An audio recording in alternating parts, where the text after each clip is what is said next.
It was late in the afternoon when she finally decided she couldn't bear the pain anymore.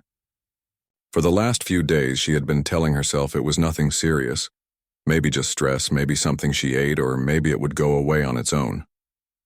But the pain only got worse with each passing hour. It wasn't the kind of discomfort that came and went. It was sharp, deep, and constant. By the time she reached the hospital, her face showed the toll it had taken on her body. She walked up to the reception desk slowly, holding her stomach with one hand and her bag with the other. The nurse at the counter noticed her strained expression and asked her to sit down while she filled out some forms. Every movement felt heavier than the last. After waiting for what felt like forever, her name was called and she was guided to one of the examination rooms. The doctor walked in after a few minutes. He wore his white coat neatly buttoned, stethoscope hanging around his neck, and a look on his face that was more impatient than caring. Without greeting her properly, he glanced at the file in his hand and asked flatly, "What brings you here today?" She tried to explain. Her voice trembled as she described the pain, how it started, how it felt, and how it had worsened in the last few hours. She told him she could barely sleep the previous night and that she felt something was really wrong. But the doctor didn't seem to be paying full attention. His eyes moved from the paper to his watch and then back to her, as if her words were nothing more than background noise. When she paused to catch her breath, he leaned back in his chair and gave a small dismissive smile. "This doesn't sound like anything serious," he said. "Sometimes people overreact to minor discomfort. You probably just need rest." Her heart sank. She knew her body, and she knew this was not just minor discomfort. But instead of listening, he continued, "We see this all the time. People read too much on the internet, get anxious, and think it's worse than it really is." His tone carried a hint of arrogance, as if he had already decided what was wrong with her without even checking. She tried again, pleading with him to understand. "Doctor, the pain is really bad. It's not like anything I've felt before. Please, could you run some tests? I'm scared something is seriously wrong." But instead of compassion, she got a wave of his hand. "There's no need for unnecessary tests," he said sharply. "You're young, you look healthy, and these things usually go away on their own. Don't worry too much." The words stung. She had dragged herself to the hospital in pain, hoping to be heard and helped, but what she found was a wall of indifference. She sat there on the edge of the bed, clutching her side, trying to hold back tears, not just from the pain, but from the humiliation of not being taken seriously. In that small examination room, time felt frozen. She could feel the doctor's judgment hanging in the air, heavier than her pain, the way he looked at her, the way he spoke. It wasn't just medical care, it was dismissal, as if her suffering didn't matter, as if her voice carried no weight. Minutes stretched on as the doctor wrote a few notes and then stood up, ready to leave. "I'll prescribe something mild for the discomfort," he said casually. "Take it easy and you'll be fine." She stared at him in disbelief. That was it? A few pills and a pat on the back?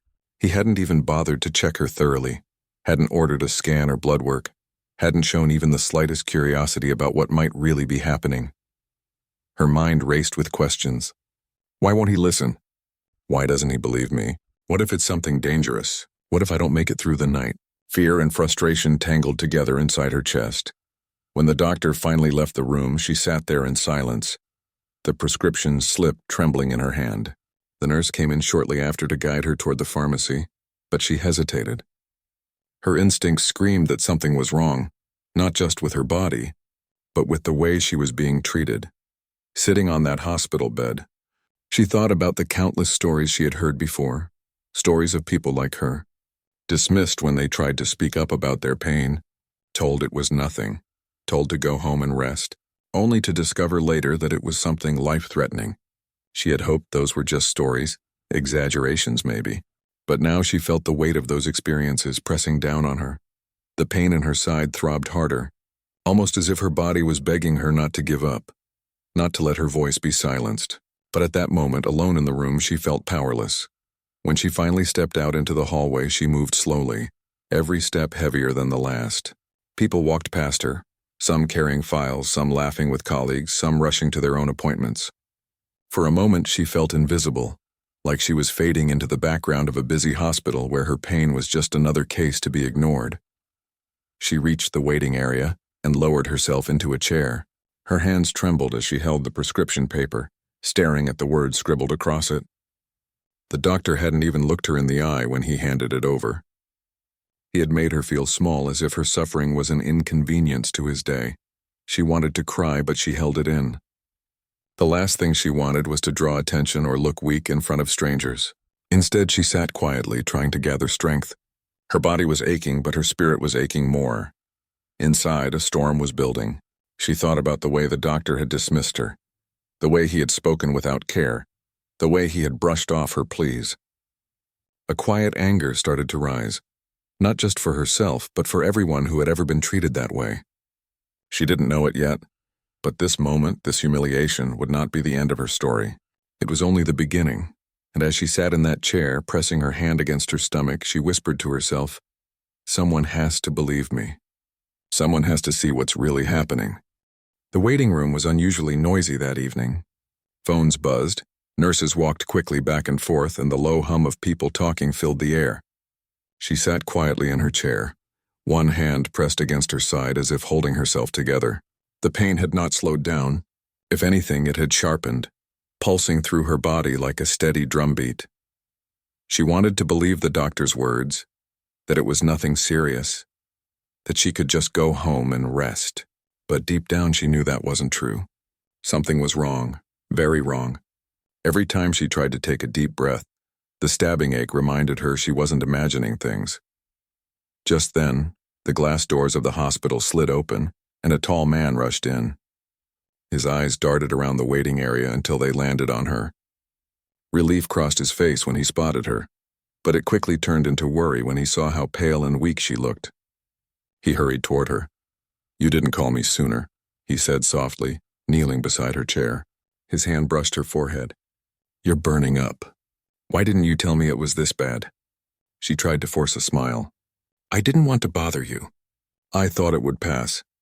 Her voice was faint, almost a whisper. He shook his head firmly.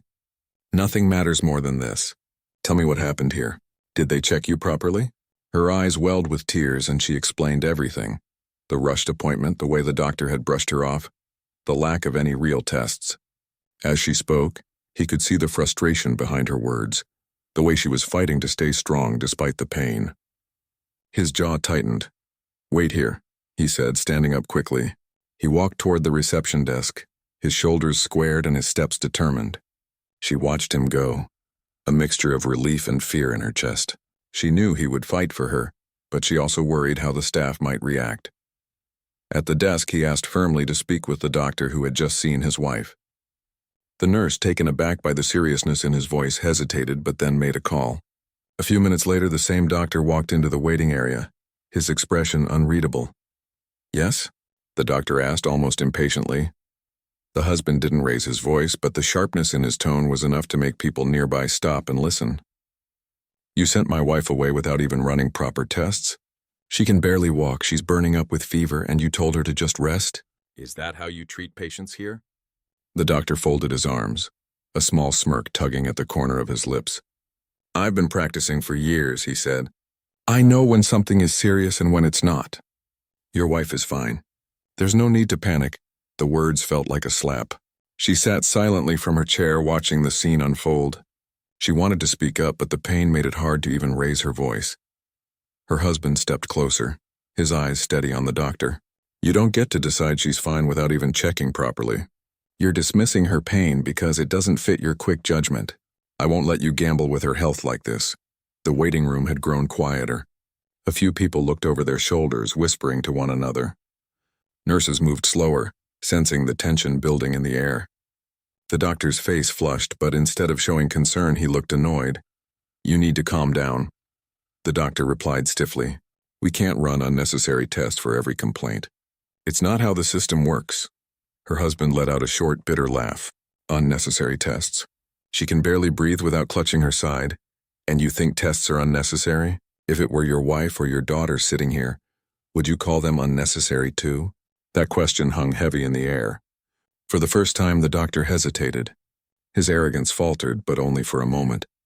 He cleared his throat and said, "Look, I understand you're worried, but I'm telling you, it's nothing to lose sleep over." The husband leaned closer, his voice low but strong. "I'm not asking. I'm telling you, you will run the proper tests. Right now." The firmness in his words caught even the nurse by surprise. She glanced at the doctor, silently urging him to reconsider.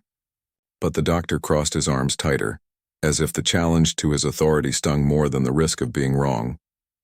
Back in the chair, she felt her body weaken further. The pain was spreading, now moving into her back. Her vision blurred for a moment, and she held onto the armrest to steady herself. A cold sweat formed on her forehead. Her husband noticed instantly and rushed back to her side. "Stay with me," he whispered, his hand gripping hers tightly. He looked up at the staff. "Do you see this? She's getting worse in front of your eyes, and you're still telling me it's nothing? If something happens to her because of your negligence, you will be responsible." The tone of his voice left no room for doubt. A few people sitting nearby nodded in agreement, murmuring to each other. One elderly woman even spoke up softly. "He's right. You can't just send her home like this." The pressure in the room shifted. The staff could no longer ignore what was happening. The doctor's confident mask began to crack as he realized more eyes were on him now, watching his every move. The husband pulled out his phone and began recording. "Since you won't take her seriously, I'll make sure there's proof of how you're handling this.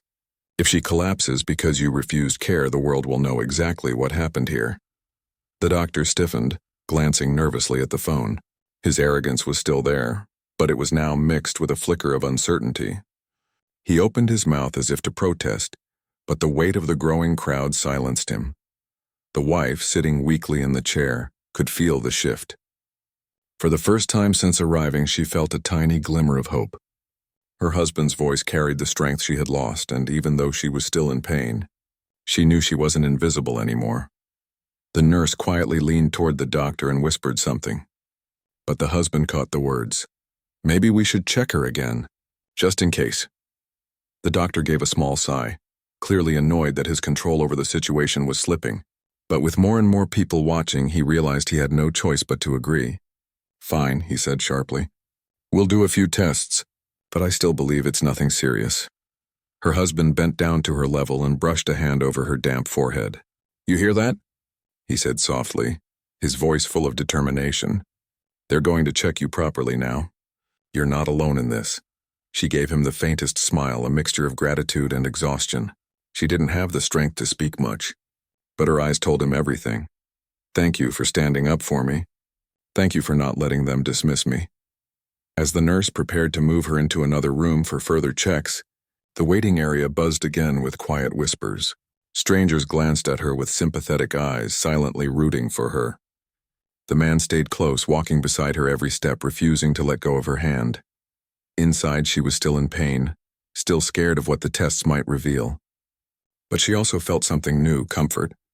Because no matter what happened next, she knew she had someone who believed her, someone who would fight until the truth came out. And that made all the difference. The hallway lights felt too bright as she was wheeled into another room. The pain had spread like wildfire through her body, and her breathing was shallow, uneven. She tried to stay awake, but the exhaustion weighed heavily on her eyelids. Every bump of the wheelchair made her wince, and every passing second reminded her that she wasn't being cared for fast enough. Her husband walked closely by her side, never letting go of her hand. He kept glancing at her face, terrified by how pale she looked. He wanted to stay calm for her sake, but inside he was boiling with anger. How could anyone look at her like this and still say it was nothing? They reached a small examination room, where a nurse tried to make her comfortable on the bed. The nurse's voice was gentle, a sharp contrast to the doctor's coldness earlier. She whispered, "We'll get some tests done now. Just hang in there." Her husband nodded, though his jaw was tight. "Please hurry," he urged.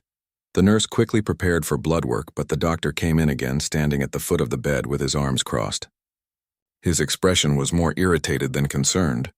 "I don't think all this is necessary," he muttered, as if the tests were a waste of time. "But since you insisted, we'll do them." Her husband spun around to face him, his patience hanging by a thread. "She doesn't need your arrogance right now. She needs care. Do your job properly, or I will take this higher." The doctor's face reddened slightly, but he didn't respond. Instead, he gestured for the nurse to continue. As the blood was drawn and samples prepared, she tried to focus on her breathing. In and out, slowly, even though each inhale hurt. She looked over at her husband, who was pacing the room now, phone in his hand. He wasn't just pacing out of nervousness, he was recording again. His camera was aimed toward the doctor, catching every dismissive word, every careless gesture. Her heart ached for him as much as for herself. He shouldn't have to fight like this just to get basic care for her. Yet he was doing it tirelessly, because he loved her too much to stand by and watch. Minutes turned into half an hour, then nearly an hour.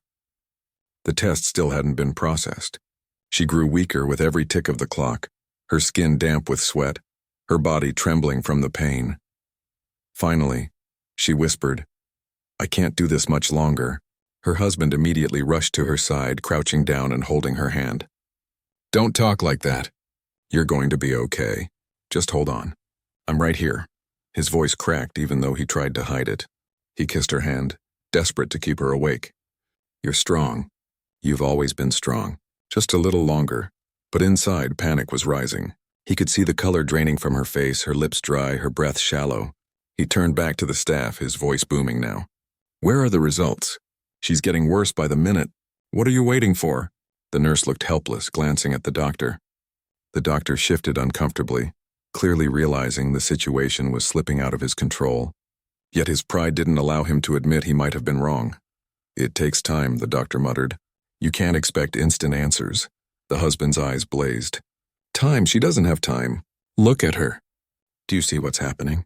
If she collapses, if she dies, it's on you, and I will make sure the world knows it was because you didn't care enough to act." His voice echoed in the small room. Even the nurse flinched. The doctor opened his mouth to argue, but just then, the wife let out a weak groan and clutched her stomach tighter. The husband's heart nearly stopped. He leaned over her quickly. "Stay with me, please. Don't close your eyes." The monitor beside the bed beeped faster, showing her pulse rising and falling unevenly. The nurse rushed to adjust the IV, but she could see panic in her eyes too. This was no longer something anyone could deny. The evidence of her condition was right there, undeniable in front of everyone. The doctor's arrogance faltered completely. He barked an order for more immediate scans and rushed tests. Suddenly, the same man who had dismissed her earlier was now scrambling, his voice sharp with urgency. But it wasn't concern, it was fear. Fear of what would happen if this went too far. Her husband stood over her, brushing damp hair from her face. "You're going to be okay," he whispered again and again, as if saying it enough times could make it true. "I won't let you go through this alone." She blinked slowly, struggling to keep her eyes open, but his voice anchored her. Even as the pain consumed her, the sound of his words was a lifeline. Moments later, a team arrived with equipment to move her for scans. The husband followed closely, his phone still recording. He wasn't just a worried spouse now. He was a protector, documenting every moment in case she didn't survive this negligence. They wheeled her into the scanning room. The humming of machines filled the air. She tried to remain still as instructed, though every second felt like torture. The husband waited just outside, pacing, fists clenched so tightly that his nails dug into his palms. Minutes dragged by. He thought about all the times he had told her she could count on him, how he had promised to always stand by her. And now here she was, suffering because someone too proud to listen had nearly cost her life. When the scan was over, she was wheeled back into the room. She looked exhausted, her eyes barely able to stay open. Her husband sat beside her and held her hand tightly. "I'm here," he said. "I'll always be here." The nurse came in shortly after with a worried look on her face. She handed the scans to the doctor, who glanced at them. His expression changed instantly. The confidence drained from his face, replaced by a look of shock. Her husband noticed immediately. "What is it?" he demanded. "What do the results show?" The doctor didn't answer right away. He stared at the papers, his lips pressed together, his brow furrowed. His silence spoke volumes. For the first time that night, the doctor wasn't dismissive. He wasn't arrogant. He was rattled. The husband stepped closer, his voice low but firm. "Say it. Tell me what's wrong with her." The doctor cleared his throat, avoiding eye contact. We need to move her immediately for treatment. It's more serious than I thought." Her husband's heart pounded, his worst fears confirmed. He leaned down to his wife. "You hear that? They're finally going to treat you. Just hold on a little longer." She gave the faintest nod, too weak to speak. As the medical staff began preparing to rush her to emergency care, the husband's eyes locked on the doctor. The anger in his gaze was unmistakable. "You almost let her die because of your pride. You'll regret the way you treated her tonight." The doctor said nothing. For the first time, he had no defense. His arrogance had crumbled, and in its place was silence. Silence that revealed he knew exactly how wrong he had been. And as the doors swung open to wheel her toward the operating room, her husband walked beside her, determined never to leave her side again. The doors to the emergency room swung open as the nurses rushed her inside. Her husband stayed close, refusing to let go of her hand until the very last second when they asked him to wait outside. He didn't want to leave her side, not even for a moment, but the medical team needed space to act quickly. His eyes locked on her one last time before the doors shut, and he whispered, "I'm right here. I'm not going anywhere." He began pacing outside, his heart pounding in his chest. Every tick of the clock on the wall felt like an hour. He could hear faint voices and the beeping of machines through the door, but it wasn't enough to know what was happening. His stomach twisted with fear. All he could do was wait. Inside, she drifted in and out of awareness. The pain was so strong that it felt like waves crashing over her, dragging her down, making it hard to breathe. Nurses moved quickly around her, adjusting monitors, preparing fluids, and setting up equipment. For the first time since she had arrived, she felt the urgency in the air. They were finally treating her like her life mattered. The doctor, who had dismissed her earlier, stood at the corner of the room, watching as the team worked.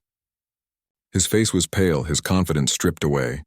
He avoided meeting the eyes of the nurses who moved around him, their silent expressions saying what they dared not speak. This could have been avoided if you had listened earlier. The scans and blood results revealed the truth. Her body was in danger, far worse than the doctor had claimed. It was a serious medical emergency that required immediate intervention. The very tests he had called unnecessary were now the only things that showed just how close she was to collapsing completely. Back in the waiting area, her husband sat down finally, his hands clasped tightly together. He tried to pray silently, tried to steady his breath, but fear kept creeping in. He thought about all the little moments they had shared together, the laughter, the plans they had made, the life they were still building. The thought of losing her now because someone refused to listen tore at his chest. The hallway was quiet except for his footsteps when he stood to pace again. A nurse finally came out after what felt like hours. "She's stable for now," she said gently. "But it was very close. We're working to make sure she gets the treatment she needs." His shoulders dropped with a heavy sigh, relief mixed with anger. Relief that she was still alive, but anger that she had been brought this close to the edge because of negligence. He leaned against the wall, running a hand over his face. "Can I see her?" he asked. The nurse nodded. "Just for a few minutes. She needs rest." When he stepped into the room, she looked fragile, lying under the blanket, her face pale but calmer now. Her eyes fluttered open slowly, and when she saw him, a weak smile spread across her lips. "You're here," she whispered. He rushed to her side and held her hand tightly. "Of course I'm here. I'll never leave you.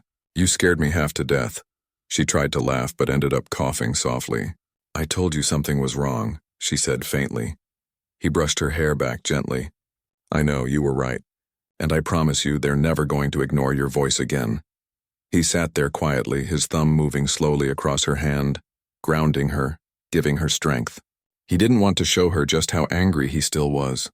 She needed calm and love right now, not more tension. But when he looked up, he saw the doctor standing hesitantly by the door. The man's face carried guilt, the kind that words couldn't easily hide. He walked in slowly, cleared his throat, and said, "We've started the treatment she needs. She should recover, but it will take time. I misjudged the situation earlier." The husband's eyes hardened. He stood, placing himself between the doctor and the bed. His voice was calm, but every word carried weight. "You didn't misjudge.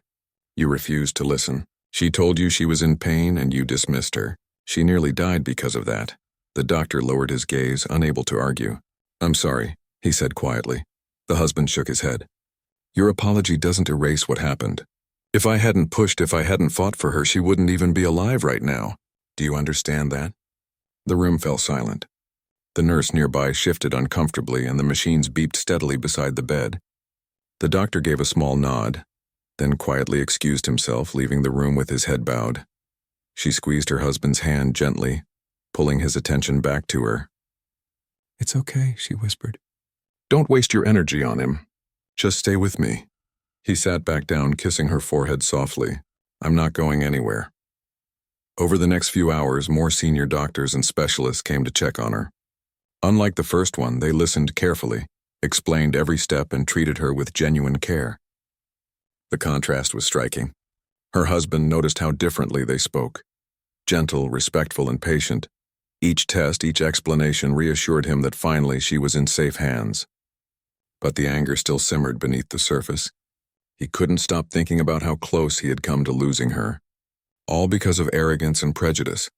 Late into the night, when she had finally fallen into a light sleep, he stepped out into the hallway.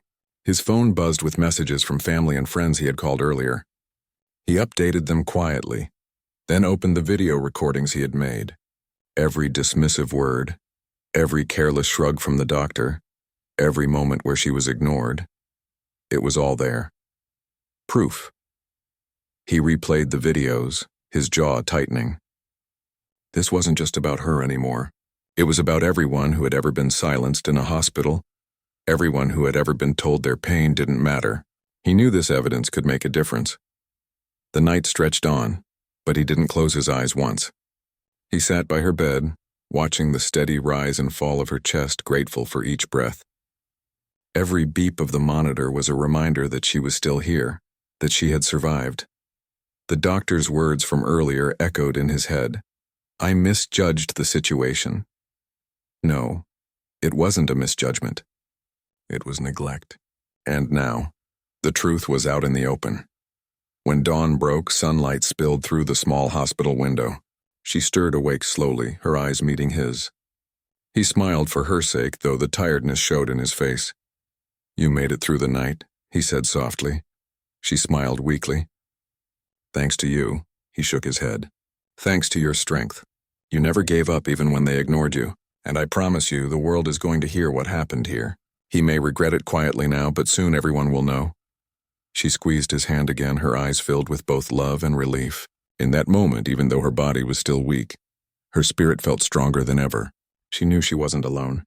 She knew her voice mattered, and she knew her husband's determination had turned what could have been a tragedy into a chance to demand justice. For now, though she allowed herself to close her eyes again, resting in the safety of knowing she was finally being cared for, and outside her room, whispers already spread among the staff about the doctor's mistake. His reputation, once untouchable, was now under question. The truth had a way of surfacing, and soon, it would catch up to him completely. The sun had risen high by the time she finally drifted into a deep sleep. Her breathing was steady now, the machines beside her humming softly, and for the first time in days her face looked peaceful. Her husband sat by her side, his eyes fixed on her, grateful that she was still here. The memory of the night before still haunted him. The beeping machines, her weak voice, the fear of losing her, but now, with the morning light shining in, there was also relief. He hadn't slept at all, but he didn't care. Every second he spent awake by her side felt worth it. He knew that if he had left her alone, she might not have been here at all. That thought alone kept him anchored to her side. When the door opened, he looked up to see a senior doctor enter. Unlike the one who had dismissed her, this doctor carried himself differently. His tone was calm, his eyes kind, and his words thoughtful. He explained clearly that her condition had been critical, but now that the treatment had started on time, she was expected to recover well with rest and continued care. Her husband nodded, his shoulders dropping slightly as if a weight had lifted, but then the anger returned. He asked the question that had been burning in his chest. If the first doctor had listened, would it have gotten this bad? The senior doctor paused, his silence enough to give an answer. He sighed and said carefully, "It could have been managed earlier, yes. I'm sorry for what you went through." Her husband nodded, though his jaw tightened. Sorry wasn't enough. Not for the hours she had been left in pain. Not for the night he almost lost her. Later in the day, hospital administrators came by. Word had already spread among the staff about what had happened. Her husband had video recordings saved, and people in the waiting room had witnessed the dismissive way she was treated. The hospital couldn't ignore it. The administrator spoke gently, trying to sound professional. "We want to assure you this matter will be investigated. We take complaints seriously. Her husband leaned forward, his eyes sharp. This isn't just a complaint. This is about negligence. If I hadn't stood here and demanded tests, my wife wouldn't be alive today. I have everything on record. Every word. Every moment. The world will know how she was treated. The administrator's polite smile faded. He nodded slowly, realizing the seriousness. We understand. The doctor will face disciplinary action. This will not be overlooked. Her husband didn't respond right away. He looked at his wife, who was still resting, then back at the administrator. Good, he said finally. Because people need to know that this happens. People need to know that patients are dismissed, ignored, and made to feel invisible. I won't let this be brushed under the rug. When the administrator left, the room was quiet again. He sat back down, watching her sleep, and thought about everything they had endured. The anger was still there, but so was pride. Pride that she had been strong enough to keep fighting. Pride that he had refused to back down. And pride that the truth was now undeniable. Over the next few days, her condition improved. Each day, her color returned little by little, and her smile grew stronger. She was finally able to sit up, to eat, to talk without her voice trembling from weakness. One afternoon, as sunlight streamed through the window, she turned to him and said softly, "Thank you for not giving up on me." He squeezed her hand gently. "I could never give up on you. You matter. Your voice matters. I'll make sure they never forget that." She nodded, her eyes shining with quiet determination. Maybe we should tell our story, not just for us, but for others who have been ignored. Her words struck him deeply. It wasn't just about what they had gone through. It was about everyone who had faced the same kind of dismissal and been left to suffer. He knew she was right. When she was finally discharged from the hospital, they walked out together, her steps still slow but steady. The air outside felt different, lighter, fresher, filled with possibility. She held his arm tightly as they made their way to the car. Back at home, he uploaded the recordings. He wrote out their story carefully, not with anger but with truth. He described how she had been dismissed, how close they came to losing her, and how only persistence had saved her life. He wanted people to see what really happened, not for pity but for awareness. The response was overwhelming. Messages poured in from people who had experienced the same kind of treatment, people who had been ignored when they begged for help, people who had lost loved ones because no one listened. Their story struck a chord, and slowly it began to create change. The hospital released a statement acknowledging the mistake, promising stricter policies to ensure patients were heard. The doctor who had dismissed her faced disciplinary measures. He was no longer allowed to brush off patients so carelessly without consequences. But more importantly, she and her husband became a voice for others. They began speaking at community events, sharing their story openly, encouraging people to trust their instincts and never let their pain be dismissed. She would say, "You know your body better than anyone else. Don't let anyone silence you." Each time she spoke, the room grew quiet. People listened, some nodding through tears, because they understood exactly what she meant. Her husband always stood beside her, proud of her strength, proud that their pain had become a source of hope for others. He never forgot the fear he had felt that night, but he also never forgot the courage it took for her to hold on. As time passed, life slowly returned to normal. They laughed again, cooked meals together, went on walks, and held on to the small moments that mattered most. But beneath it all, there was a new purpose in their lives, a mission to make sure what happened to them didn't happen to others. The doctor who had once dismissed her would never forget the night he almost lost a patient because of his pride. The regret would follow him, a reminder that arrogance in medicine could cost lives. And for the couple, that regret was a kind of justice because it meant he had been forced to face the weight of his choices. But the real victory wasn't his regret. The real victory was her survival, their strength, and the impact their story had on so many others. One evening, months later, as they sat together watching the sunset, she leaned her head on his shoulder and said, "We went through something terrible, but maybe it happened so we could help others." He wrapped his arm around her, kissed her forehead, and whispered, "Maybe, but what matters most is that you're still here." And as the sky turned shades of orange and pink, they sat together in silence, grateful for a second chance, knowing their voices would never be silenced again.